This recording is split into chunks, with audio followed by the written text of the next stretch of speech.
വർഷാവർഷം കാലാവസ്ഥാ വ്യതിയാനം വരുമ്പോൾ സാർവത്രികമാണ് നാട്ടിൽ. പക്ഷേ ഇപ്പോൾ പതിവിന് വിരുദ്ധമായി 2, 3, 4 മാസമായിട്ട് ആൾക്കാർ ചുമച്ച് മരിക്കുകയാണ്. ചുമ കുരയായി മാറുകയുമാണ്.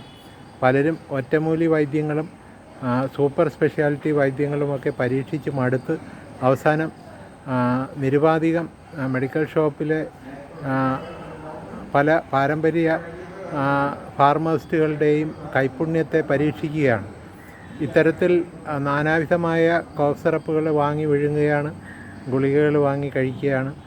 ഇവ എല്ലാം തന്നെ ഹൃദയത്തിൻ്റെ സ്പന്ദനത്തിൻ്റെ നിരക്കിന് വ്യതിയാനം വരുത്തുന്ന പല രാസദ്രവ്യങ്ങളുമാണ് എന്ന് പലരും അറിയാതെ പോകുന്നു എന്നുള്ളതാണ് പരമാർത്ഥം.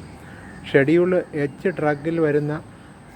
ഡ്രഗ് വിഭാഗത്തിൽ വരുന്ന അസ്താലിൻ, അംബ്രോഡിൽ, സാൽബ്യൂട്ടമോൾ, ഗുവാഫെപ്സിൻ, ടെർബ്യൂട്ടാലിൻ ഇത്യാദി സാധനങ്ങൾ നിരുപാധികം മാസങ്ങളോളം കഴിക്കുന്നത്, പ്രത്യേകിച്ച് ഡോക്ടറുടെ നിരീക്ഷണത്തിലല്ലാതെ കഴിക്കുന്നത് വലിയൊരു കെണിയാണ്, വലിയൊരു വിനയാണ്, വലിയൊരു ആരോഗ്യ അപക്ഷയത്തിന് വഴിവെക്കലാണ് എന്ന് പറയാനാണ് ഈ സന്ദർഭം ഞാൻ നിങ്ങളോട് കടം ചോദിച്ചത്.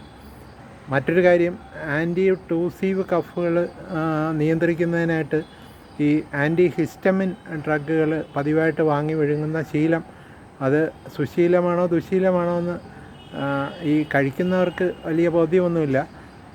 പക്ഷേ ഇത് മദ്യത്തെ പോലെ തന്നെ അഡിക്ഷൻ ഉണ്ടാക്കുന്ന സാധനങ്ങളാണ്.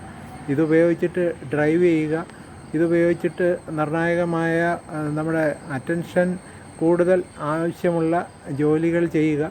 ഈവൻ ക്യാഷ് കൗണ്ടറിലുള്ളവർക്ക് തന്നെ കാശ് ട്രാൻസാക്ഷനിൽ മിസ്റ്റേക്ക് വരാനുള്ള സാധ്യത കൂടുതൽ.